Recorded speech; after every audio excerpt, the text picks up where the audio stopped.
Bonjour, ici c'est Erin Cox, physiothérapeute. Aujourd'hui, on va parler des articulations médiocarpiens et intercarpiens. Je vais partager l'écran avec vous d'abord.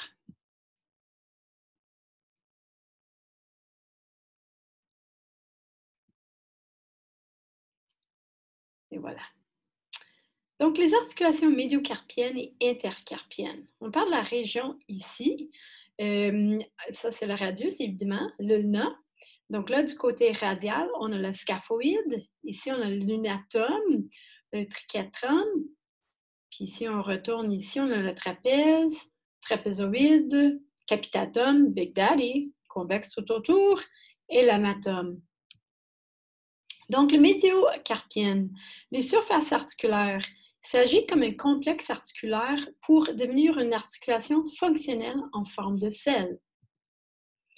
Pourquoi? Parce que du côté radial, donc là, au niveau surface, trapèze et trapézoïde sur le scaphoïde, c'est concave sur convexe. Donc, les côtés ulnaires, c'est le contraire. Le capitatum et l'amatum sont des surfaces convexes sur concave. Donc, ça suit du côté ulnaire, c'est convexe sur concave. Donc, c'est pour ça qu'on dit côté fonctionnel, c'est comme une selle, parce qu'on a la moitié qui est convexe sur concave, puis le côté radial, c'est concave sur convexe. Les intercarpiens courtes, intercarpiens intermédiaires et intercarpiens longs, les ligaments, vous pouvez les lire plus en détail, mais les ligaments longs comprennent les ligaments intercarpiens, palmaires et dorsaux qui aident à contrôler la colonne carpienne centrale. La position fonctionnelle du poignet, la plupart des activités quotidiennes exigent un mouvement minimal du poignet. Donc, 5 degrés de flexion, 30 degrés d'extension, 10 degrés de déviation radiale et 15 degrés de déviation ulnaire. Donc, si on a ça, c'est ça qu'on cherche comme minimum lors de nos traitements. Donc, le médiocarpienne, c'est synovial composé, ovoïde modifié, donc triquetrum, amatum est une selle modifiée. Donc, intercarpienne, c'est synovial, composé et plane. Composé, ça veut dire que s'ils sont tous dans la même capsule, c'est un peu d'enflure, une inflammation, mais là, ça peut affecter plus qu'une articulation. Les degrés de liberté, donc médiocarpienne et intercarpienne, on a deux. On a la flexion-extension et la déviation radiale ulnaire. La position de congruence maximale médiocarpienne, flexion-extension neutre jusqu'à l'extension complète. Donc, je vous ai expliqué déjà dans une autre vidéo le verrouillage en série. Donc, en extension complète, sont tous verrouillés ou en position de congruence maximale. Position de repos, médiocarpienne, légère flexion avec déviation ulnaire et intercarpienne, neutre jusqu'à une légère flexion. Le schéma capsulaire, limitation égale de tous les mouvements, puis la sensation fin de course normale, c'est capsulaire. Donc, c'est juste un autre point de vue pour voir que toutes ces os ici, donc la rangée proximale, indique que le capitatum et l'amatum sont toutes en convexité vis-à-vis leur surface proximale. Puis, le trapèze et le trapézoïde sont en forme concave sur la surface de scaphoïde.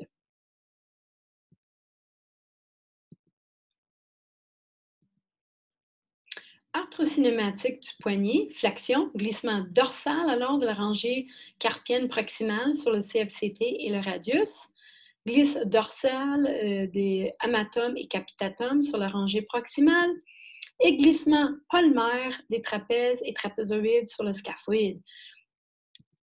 Extension, La rangée proximale carpienne, c'est un glissement palmaire et aussi glissement palmaire amatome et capitatum parce que eux sont convexes sur concave. Puis du côté trapèze et trapézoïde sur scaphoïde, c'est un glissement dorsal pour aller en même direction que l'extension. Maintenant, on va parler de notre déviation radiale que j'ai aussi indiqué dans une autre vidéo. Mais c'est un glissement ulnaire de rangée carpienne proximale sur le radius et CFCT. Le glisse radial et rotation dorsale, rangée distale sur le proximal. Donc, ça, c'est pas juste arthrosymatique, c'est la façon que ça bouge, comme expliqué dans l'autre vidéo. Puis, il parle d'une rotation radiale du capitatum. Mais dans le fond, ça dévie un peu vers le radial, mais c'est le pilier, ça devient un point de stabilité, puis que tout tourne autour. Puis, ce qui arrive, c'est que du côté radial, le scaphoïde fait une rotation, il devient plus horizontal. Donc, c'est juste parce qu'en déviation radiale, c'est parce que le scaphoïde glisse en dessous. Donc, quand il part de notre, ici, le scaphoïde, qui est, vous ne voyez pas bien, je vais juste mettre ça plus gros pour vous, pour que vous puissiez voir, j'espère. Voilà. Donc, si je vous démontre de ce qu'il part dans vos notes, comme le scaphoïde devient plus horizontal, c'est parce que lors d'une déviation radiale, ce qui arrive, c'est que le scaphoïde est ici. Puis là, en déviation radiale, il est plus horizontal. Puis ils vont vous parler de quand il va en déviation ulnaire, il devient plus vertical dans les radiographies. Mais ce qui est important pour nous comme thérapeutes, c'est plutôt qu'est-ce qui se passe avec les os, comment est-ce qu'on peut les palper lors des différentes positions au niveau du poignet et la main, et les surfaces articulaires pour pouvoir effectuer les mobilisations qui vont aider le mouvement qu'il manque. Donc, quand on parle des glissements, mais le scaphoïde, si le côté radial fait une extension, mais le glissement scaphoïde sur radius va être en direction palmaire, tandis que le trapèze et trapézoïde vont être en glissement dorsal pour effectuer une extension. Donc, si vous pensez à ça, à une extension du côté radial, lors de déviation radiale, vous pouvez voir cliniquement comment ça peut se faire. Déviation ulnaire, ça va être le contraire, parce que la déviation ulnaire, ça va avec plutôt une flexion.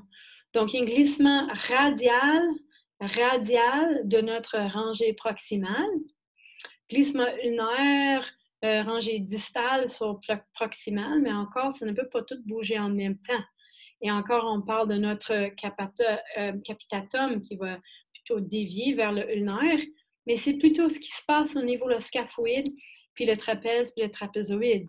Le scaphoïde, cette fois-ci, parce qu'il va aller plus avec la flexion, il va dévier ou faire un glissement radial, mais aussi il va faire un glissement dorsal pour aller avec la flexion, parce que c'est convexe sur concave, et le trapèze et le trapézoïde vont aller vers la flexion, donc plutôt un glissement palmaire.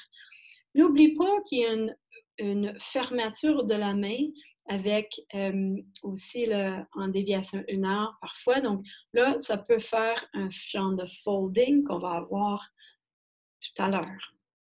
Et voilà. Donc, pronation ou folding. Comme j'ai dit, pronation est comme ça, supination comme ça. La pronation, ça va aller avec le folding ou fermeture de la main autour de notre rangée dans le milieu qui est le capitatum et le troisième métacarpe. Donc, un glissement palmaire, rotation médiale du côté latéral de la main. C'est parce que là, on parle de la position anatomique. Donc, si on fait dans la position anatomique comme ça, puis mettons ça c'est ma main droite, le pilier c'est le capitatum et le troisième doigt. Donc, en, en folding, donc fermeture comme ça, le côté latéral ici, ça va faire une rotation médiale, comme l'épaule. Si je fais un mouvement comme ça ou comme ça avec ma main, c'est toujours une rotation médiale. Puis donc, c'est ça qui va se faire ici. Puis le côté médial de ma main, c'est en rotation latérale pour se rejoindre au capitatum et troisième métacarpe. Ça, c'est, vous ne voyez pas parce que vous voyez la vidéo de moi, mais c'est par rapport avec l'axe du corps. Même chose pour les supinations, c'est le fanning ou ouverture de la main. Donc, on inventaire. Donc là, le pilier dans le centre, ça reste. Donc, le côté latéral va faire une rotation latérale ou vers l'externe et le côté médial de ma main va faire une rotation médiale ou vers mon corps. Merci.